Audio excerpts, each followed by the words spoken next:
it's grown considerably. If you look, the sort of tower, that's all one building. The tower to the left is it's a C-shaped building, so it disappears around the hill.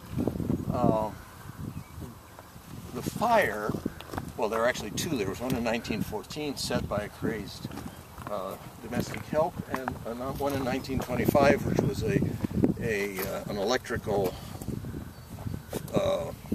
fire. And so the part that we're looking at to the right is the part that burned. So that's been rebuilt twice. And the tower to the left was never burned.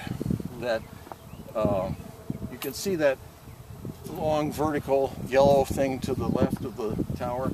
That actually was pushed out. When we get up there, you'll see that the tower used to be slender and to make more space for people to live upstairs.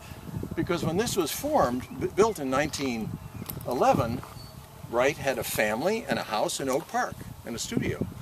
He had left his family and gone to Europe in 1909, and with a client's wife, with Maymah Cheney, Maymah Borthwick Cheney. And Maymah Borthwick was a very interesting woman. She was widely read.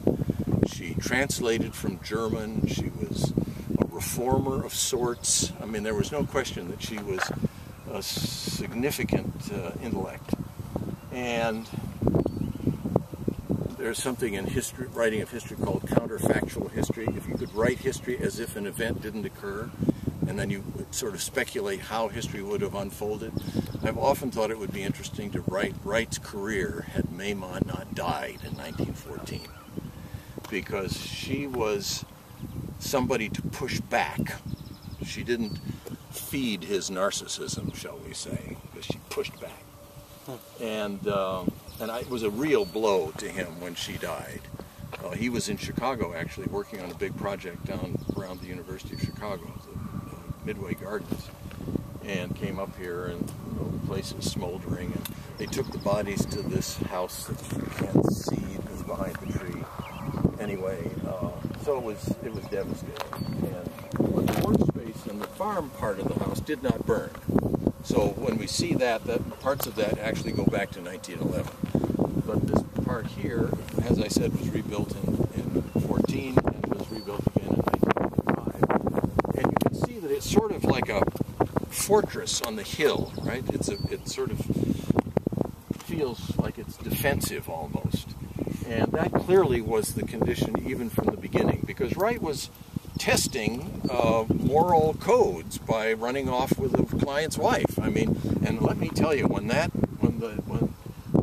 fire and the murders hit the papers, Chicago papers just had a field day. I mean, love nest is retribution from, sin, and I mean, they just really went to town with pictures, gory pictures, well, not of bodies, but of the building all burned and so on. It was like, well, that's what you get when you break the laws of God and man, right? you get killed and your house burns down. And so Wright, if there was a sense of defensiveness in 1911, there was really a sense of defensiveness in 1914, because now he was really having to work against the judgment of society in that sense.